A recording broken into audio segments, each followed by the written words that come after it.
اترتا. ان قریب اے محبوب ہم تمہیں اتنا دیں گے کہ تم ہم سے راضی ہو جاؤ.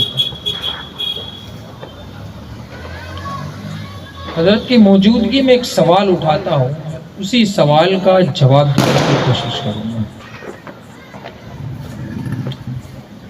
پیدا کیا کس نے؟ اب تو زندہ ہو جاؤ، تھوڑی سی بیداری دو. یہی خاموشی دوسروں کو چڑھنے کا موقع دے رہی ہے. پیدا کیا ہم کو کس نے؟ رب نے.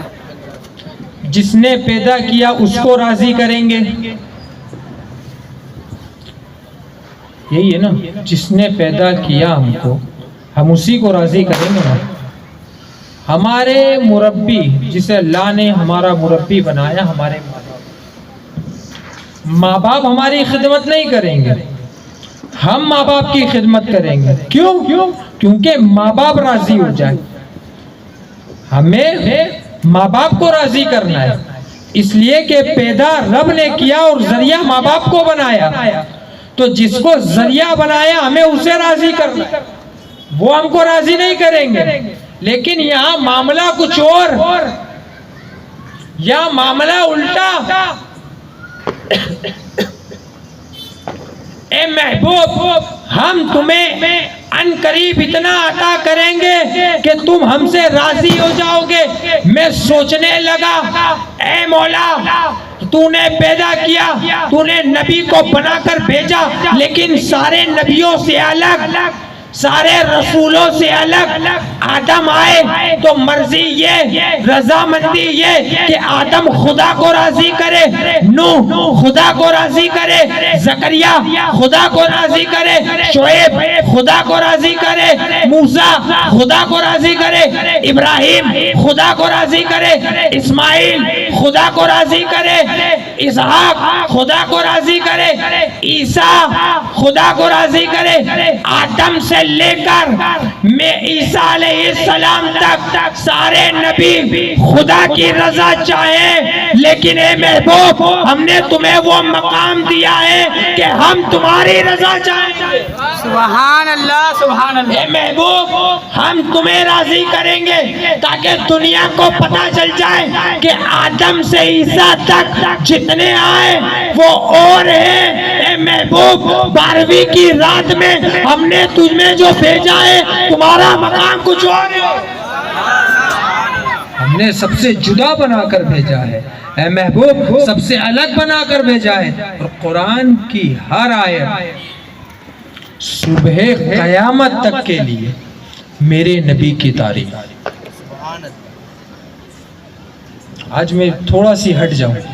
ہر آیت ہمارے علماء نے وَمَا أَرْسَلْنَا پر بھی بہت بولا، وَرَفَعْنَا لَكَ ذِكْرَكَ پر بھی بہت بولا. نبی کی ہر عظمت والی آیت پر بہت بولا. ایک آیت میں کوٹ کروں گا، کی بات ہوگی تو بھی میں کروں گا. حضرت توجہ چاہوں گا. اے محبوب تیرا ذکر بیان کرنا ہے، میں کروں گا. تیری شان و عظمت بیان کرنی ہے، میں کروں گا. تیری رفعت بیان کرنی ہے، میں کروں گا. تیری بلندی بیان کرنی ہے، میں بیان کروں گا. تیرا سفر معراج بیان کرنا ہے، میں کروں گا. معراج سے پلٹنا میں بیان کروں گا. قرآن کہتا ہے میرے نبی کا چہرہ دیکھ، والضحیٰ میرے نبی کی زلفیں، واللیل میرے نبی کا معراج سفر. سبحان الذی اسریٰ بعبدہ لیلا من المسجد الحرام الی المسجد الاقصی. میرے نبی کی شان رحمت، وما ارسلناک الا رحمۃ للعالمین. میرے نبی کو قرآن نے کبھی یاسین کہا، کبھی طہا کہا، کبھی مزمل کہا، کبھی مدثر کہا. جو چاہا میرے رب نے القاب سے نوازا ہے.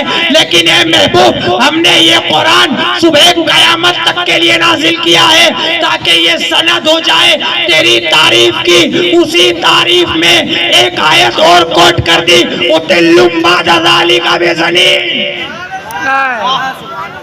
اے محبوب جو تیری شان و عظمت کے خلاف بھونکے گا یا جو تیری گستاخی کرے گا ہم اس کا نسب کھول دیں گے اور بتا دیں گے یہ حلال ہی نہیں ہے۔ قرآن شاہد ہے، قرآن گواہ ہے، قرآن نے کہہ دیا قتلتم بعد ذلک بزنین۔ اے محبوب جو تیری شان کے خلاف بھونکتے ہیں وہ ولد الزنا کی اولاد۔ حق حق حق بے شک حق۔ اب جتنے صبح 1450 برس پہلے سے لے کر صبح قیامت تک کے جتنے میرے نبی کے گستاخ ہوں گے یا ہو چکے ہوں گے، جتنے بھی ہیں کسی جائز باپ کی اولاد نہیں، اس لیے کہ یہ میرا قول نہیں، میرے رب نے فرمایا۔ بے شک حق ہے۔ اے محبوب جب ہم نے تمہیں بھیجا ہے، ہم نے تمہیں بھیجا ہے، تمہاری عزت کی، تمہاری ناموس کی، تمہاری عظمت کی حفاظت ہم کریں گے۔ میرے نبی کو جب تک توجہ چاہوں گا، میرے نبی کو جب تک ولید بن مغیرہ نے کچھ نہ بولا تھا، عیب چھپے تھے،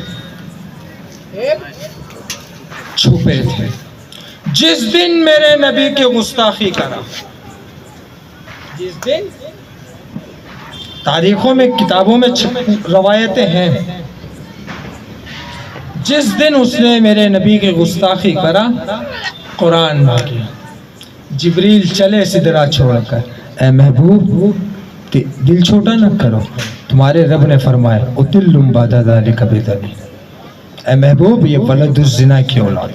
جب ولید بن مغیرہ کو پتا چلا کہ یہ آیت آئی اور میرے بارے میں کہا، گھر گیا غصے کی حالت میں، جلال کی حالت میں، پہنچا گھر، ماں کی چھاتی پر چڑھ گیا، گریبان پکڑ کر بولتا ہے بتا میں حلالی ہوں کہ نہیں؟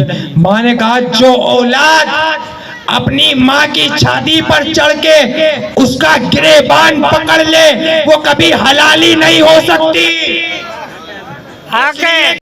دنیا دو ہی چیز کے پیچھے بات کرتی ہے، یا کوالٹی یا بیوٹی، یا خوبصورتی یا پھر کچھ کوالٹی دکھ جائے انسان کے اندر، اور دشمن بھی اسی دو چیز کی ہوتی ہے۔ اگر کسی کے پاس خوبصورتی نہ ہو، وہ خوبصورت کو دیکھ لے تو جلال آ جاتا ہے، آتا ہے نا، یا بندے کے پاس وہ کوالٹی نہ ہو اور دوسرے کے پاس وہ چیز دیکھ لے تو بھی اس کو حسد ہونے لگتی ہے۔ سمجھدار مجمع میں جہاں تک لے جانا چاہ رہا ہوں، اب اپنی ذہن کو حاضر رکھنا، دو ہی چیز ہے نا، دشمنی بھی انہی سے ہوتی ہے، برابر۔ اب اسلام میں آ جاؤ، کوالٹی بھی اسلام کے پاس ہے، بیوٹی بھی اسلام کے پاس، بے شک حق ہے۔ خوبصورتی بھی اسلام کے پاس، کوالٹی بھی اسلام کے پاس۔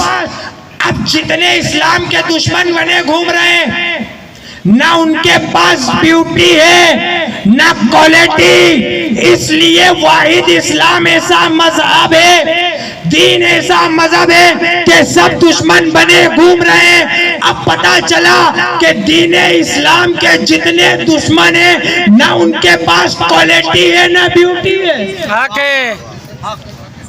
نہ اسلام کی طرح کسی کے پاس کوالٹی ہے، نہ اسلام کی طرح کسی کے پاس بیوٹی ہے، اور نہ ہی اتنا کوالٹی والا نبی کسی کے پاس۔ قوم بھٹکتی کب ہے؟ جب اس کے پاس نبی نہ ہو اور اسلام کے ماننے والے بھٹکے، یہ کبھی ہو ہی نہیں سکتا۔ رسول پاک کے ماننے والے بھٹکے، یہ کبھی نہیں ہو سکتا۔ حضور کے نوکر بھٹکے، یہ کبھی نہیں ہو سکتا۔ اس لیے کہ جب حضور سے نا، میں ایک چیز اور صاحب، ہم حضور سے محبت، لاسٹ بات میری، ہم حضور سے محبت نہیں کرتے، ہم حضور سے عشق کرتے ہیں، اس لیے کہ محبت میں دغا ہو جاتا ہے، محبت میں دغا ہو جاتا ہے۔ کتنے رشتے خراب ہوئے، بھائی بھائی سے کیا ہوتا ہے؟ محبت، ماں بیٹے میں محبت، باپ بیٹے میں محبت، بہن بھائی میں محبت، لیکن ایک وقت آتا ہے، کبھی حالات ایسے ہوتے کہ دوریاں ہو جاتی ہیں، رشتے ٹوٹ جاتے ہیں، دوریاں بڑھ جاتی ہیں، لیکن حضور سے کبھی دوری، حضور سے کبھی دوری، جان جاتی ہے جائے، مال جاتا ہے جائے، اولاد جاتی ہے جائے، گھر بار جاتا ہے جائے، پیسہ جاتا ہے جائے، حضور سے عشق نہیں، اس لیے کہ محبت میں کمی تو آ سکتی جائیں گے، دولت ہوگی تو کامیاب ہو جائیں گے، صرف ایک ہی راستہ ہے، وہ راستہ ہے میرے مصطفیٰ کا۔ اگر اپنی زندگی کو کامیاب کرنا ہے تو مصطفیٰ جان رحمت کے نقش قدم پر ڈال دو، یہاں بھی کامیاب ہو جاؤ گے، وہاں بھی کامیاب ہو جاؤ گے۔ دعا ہے مولا ہم سب کو مصطفیٰ جان رحمت